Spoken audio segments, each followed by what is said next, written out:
Well, it's still absolutely freezing outside and the lakes are still frozen solid, so instead of a crash course this month, we've come to the Korda trade show to have a look at a new and special item. Hello, Joe. All right, Damo? Yeah, good. Good to see you.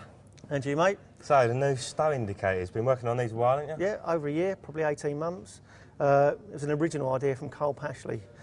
He developed the original L-stow indicator when he was fishing the lake. I've had a set for probably 6 or 7 years, and we felt that it'd be a good addition to our range. So we spoke to Carl, got his permission, paid him a little royalty, and here we are. So what makes this different is the fact that the line is actually gripped by the clip. So whenever there's any movement, the actual indicator moves rather than the line moving through the indicator. Gotcha. When you're fishing with slack lines, you can have them quite low because they pivot on this axis here, and so you get all the movement with line bites. And using stuff like fluorocarbon, the indication is incredible. But I mean, it's not a new idea. I mean, Cole made these indicators 15, 20 years ago. And the original ones were made from syringes with carbon clips whipped on the side. And I've tried to keep the look of them, the same, but just using plastic mouldings and, the little stainless bits that are on there. So, giving them the Korda touch. The Korda touch, meticulous touch. Very meticulous, yeah. They're quite neat. When you get the pack, you get the little short extension there. That's for the larger indicators like Delkims and the large Fox indicators. And then on the back, you get like a longer version, which is for these shorter, smaller indicators. Because what happens is when you get the bite, you want the line to actually pull out of the clip and it drop away. Right. Okay. So this longer stainless part actually stops the line clip from going too high and the line just running through it. So every time you get a bite or you get a take, it'll always drop off the line. Carl's original indicators looked more like this one, where you've got the little stainless weight on there and they were just glued into the tube.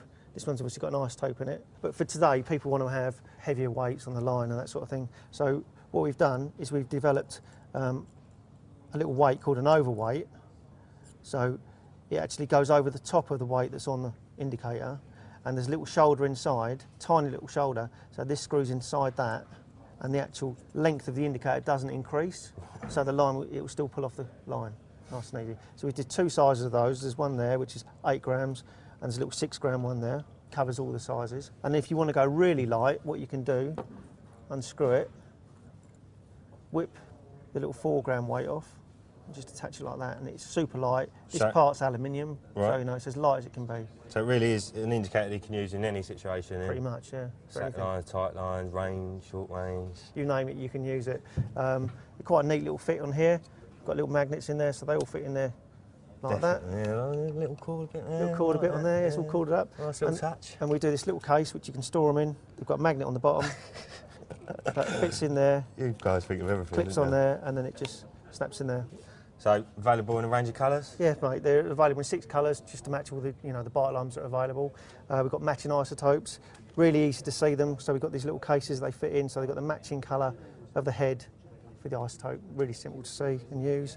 The only other thing we've got is we do a little adapter, one of these little magnetic adapters. So if you've got an existing indicator you want to use, you can just buy a set of those, whip your stow out, and just whip that back in.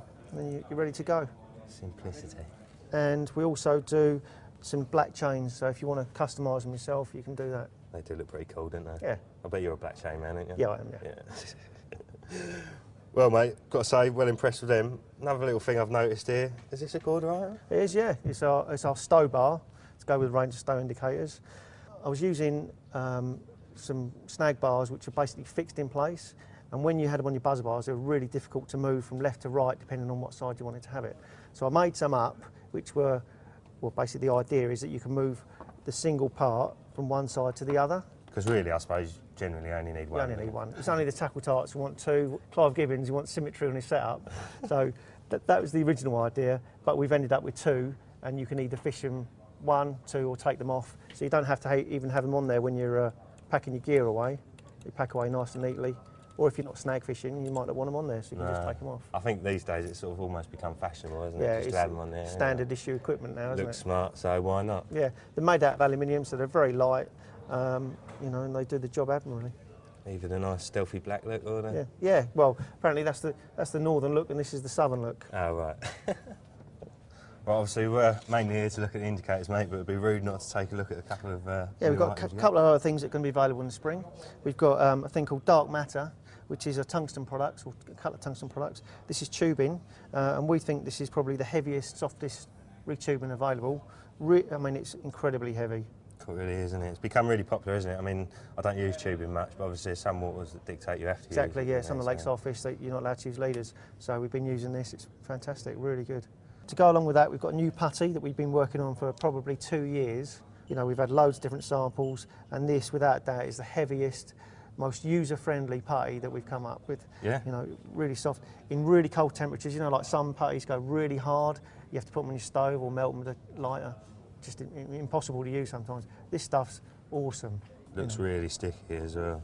Really sticky. It does harden off when it goes in the water, but not to the point where it's unmouldable, you know. So that'll be again available in the spring. Cool little tin too. Yeah, dark matter, green and brown. And we've also got a new hook link, which is available now. I know this one's been long awaited. Oh mate, we've been working on this for years. This is a Dyneema-based product to replace hybrid soft. Finer, stronger, much more matte in colour. You know, it's a beautiful hook link. It's got a really nice feel to it, hasn't it? Available in 3 breaking Nice strains, 15, 20 and 30. Top stuff. We're looking forward to getting a few of them in my box, mate. Some scales as well. Well, we started doing scales last year. We did a little limited edition run of scales. They've got a nice green case, changed the fronts, just updated them really. So, you know, we've been doing those with Ruben Heaton for a while. For all Korda enthusiasts. Exactly, yeah. Very popular actually, mate. Spot on. Okay, mate, well, I know you've got a busy day ahead of you, so thanks for the insight into the new products. Cheers, Joe. Catch up with you soon. See you soon, mate. Awesome, mate.